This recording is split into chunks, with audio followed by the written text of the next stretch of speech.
নমস্কার বন্ধুরা, এই মুহূর্তে breaking news. SSC West Bengal central school service কমিশনের আজকে যে নোটিফিকেশন প্রকাশিত হয়েছে সেটা একবার দেখে রাখুন। এখানে কিন্তু নতুন দুটি নোটিফিকেশন এখানে প্রকাশিত হয়েছে। নোটিফিকেশনে কি দেওয়া আছে এবং কার কার আপনাদের যে ক্যান্ডিডেট আছে, কোন কোন ক্যান্ডিডেট আপনারা বাদ পড়লেন, অর্থাৎ যেসব ক্যান্ডিডেটের কোনো টেকনিক্যাল গ্লিঞ্চ বা ভুল হয়েছে বা যেসব ক্যান্ডিডেটের নাম বাদ পড়েছে সেই সব ক্যান্ডিডেটের নামের লিস্ট দিয়েছে। তো কার কার নামের লিস্ট দিয়েছে দেখে নিন এবং কে কে বাদ পড়লেন। সেই বাদ পড়া যে ক্যান্ডিডেট আছেন, আপনারা যদি বাদ গিয়ে থাকেন অবশ্যই এই ভিডিওটি শেষ পর্যন্ত দেখবেন আপনাদের নামের লিস্ট আছে কিনা। বাদ পড়া ক্যান্ডিডেটদের নামের লিস্ট কিন্তু এখানে দেওয়া রয়েছে। বিস্তারিত আপনাদের এক মুহূর্তে এখনই জানাচ্ছি। চ্যানেলে নতুন হয়ে থাকলে অবশ্যই চ্যানেল সাবস্ক্রাইব করবেন এবং বিস্তারিত দেখুন কার কার নামের লিস্ট বাদ গেল। পুরো লিস্ট দেওয়া আছে, নাম ধরে ধরে পিডিএফ দেওয়া আছে, সমস্ত কিছু দেখিয়ে দিচ্ছি। অবশ্যই ভিডিওটি লাইক দিয়ে রাখুন, চ্যানেলে নতুন হয়ে সাবস্ক্রাইব করে রাখুন। এবার দেখুন বিস্তারিত।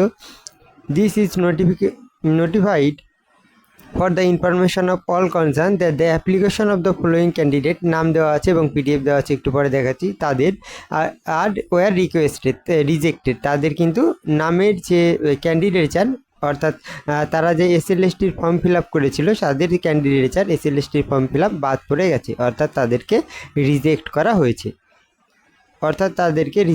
এই রিজেক্টের কারণ যে বলেছে সেখানেও আমরা একটু আলোকপাত করার চেষ্টা করি যে মাল্টিপল অ্যাপ্লিকেশন, ঠিক আছে, একটা ক্যান্ডিডেট বারে বারে অ্যাপ্লিকেশন করেছে, এর জন্য এদের অ্যাপ্লিকেশনটা রিজেক্ট হয়েছে।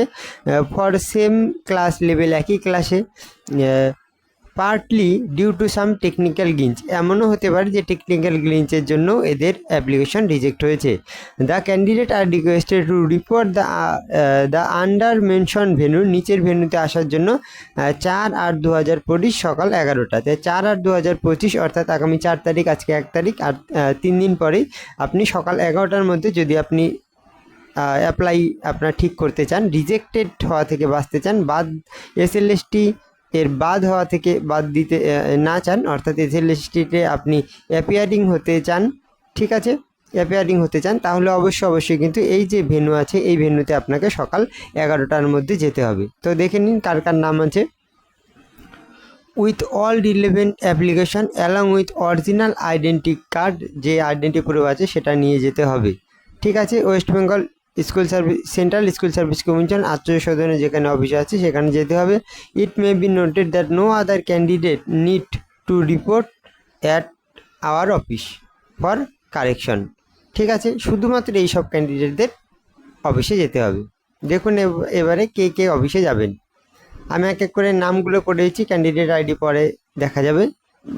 প্রথমেই দেখতে পাচ্ছেন 1 নম্বরের নাম দেওয়া আছে আব্দুল আজিম, 2 নম্বরে আছে আকিদুল, 3 নম্বরে আছে আরিত্রিকা, অরিজিৎ, এভাবে করে দেখুন নাম দেওয়া আছে সবগুলোর। আমি কিছু কিছু নাম আপনাদের পড়ে দিচ্ছি। দেবিকা, বিলকিস, এরকম নাম দেওয়া আছে, দিব্যেন্দু, দীপান্বিতা, ইকবাল, গৌরাঙ্গ, এরকম নাম দেওয়া আছে।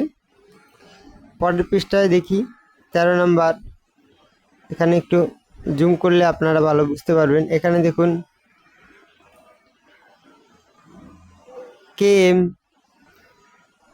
কার্শিদা, তারপর দেখুন এমডি, ওয়ালিউড, নিবেদিতা, পিউ, পিঙ্কি, পল্লবী, প্রীতম, প্রতিমা, রুম্পা, এই যে যারা এখানে আছেন আপনারা সবাই কিন্তু সাবানায় আপনাদের কিন্তু এসএসসি অফিসে যেতে হবে। আপনাদের আর কোনো অপশন নেই, 4 তারিখেই যাবেন যদি আপনারা বাদ না পড়তে চান, কারণ আপনাদের যে সার্টিফিকেট, যে অ্যাপ্লিকেশন আইডি, সেই অ্যাপ্লিকেশন আইডির এগেনস্টে সমস্ত সার্টিফিকেট নিয়ে আপনারা চলে যাবেন, নইলে কিন্তু আপনাদের অলরেডি রিজেক্ট হয়েই গেছে।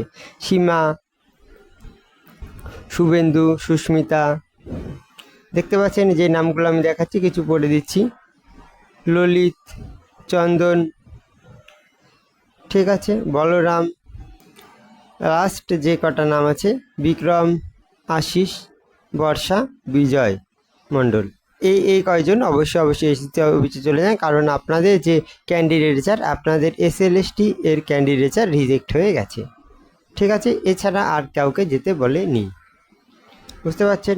যাদের এক্সপিরিয়েন্স নম্বর দিতে ভুল করেছেন বা কোনো রকম এক্সপিরিয়েন্স নম্বর দিতে কোনো ড্যাশবোর্ড পূরণ করতে পারেননি তাদের জন্য এক্সপিরিয়েন্সের নম্বরের জন্য একটি এক্সট্রা নোটিফিকেশান আজকে জারি হয়েছে। সেখানে হলো 5/8 থেকে 11/8/2025, 5/8/2025 থেকে 11/8/2025 তারিখে আপনারা ড্যাশবোর্ড ওপেন করে এক্সপিরিয়েন্স এর ক্যান্ডিডেচার আপনারা সেখানে ইনপুট করতে পারেন, যেখানে existing roll number, teacher code, school যে কোড আছে ইউনিক স্কুল কোড, সেটা school name, date of joining, এগুলো দিয়ে কমপ্লিট কত যেসব ক্যান্ডিডেটের এই মেসেজটি এসেছে, please correctly upload your photo with signature by using edit option, visit our website for the notice issued in this regard 28/7/2025 WBSSC। যাদের মোবাইলে SMS-এ এই নোটিফিকেশনটা এসেছে তাদের অবশ্যই ভুল হয়ে গেছে, ঠিক আছে, তাদের অবশ্যই ভুল হয়ে গেছে এবং তারা অবশ্যই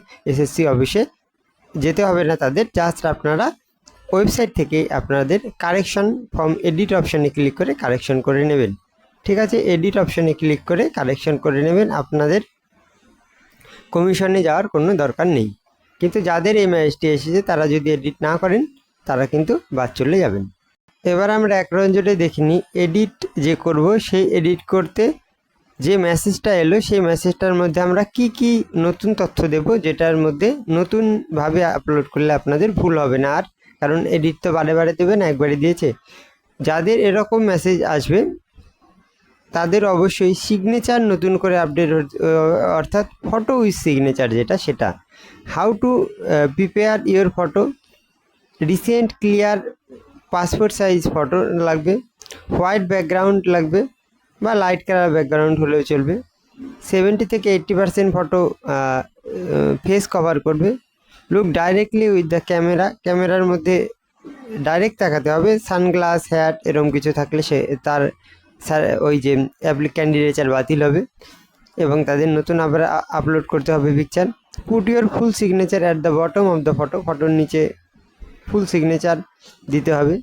তারপরে যেমন ফাইল সাইজ JPEG ফরম্যাটটা দিতে হবে, এটা ডক স্ক্যানার থেকে করে নিতে পারবেন 30 KB থেকে 60 KBর মধ্যে, সাথে ডাইমেনশন 300x300 পিক্সেল এবং রেজুলেশন 300 DPI আর হায়ার করে নিলেই কিন্তু হয়ে যাবে, ঠিক আছে। ভালো লাগলে আমাদের চ্যানেলটিকে অবশ্যই সাবস্ক্রাইব করে রাখুন, নতুন আপডেট এলে আমরা গ্রুপে জানি।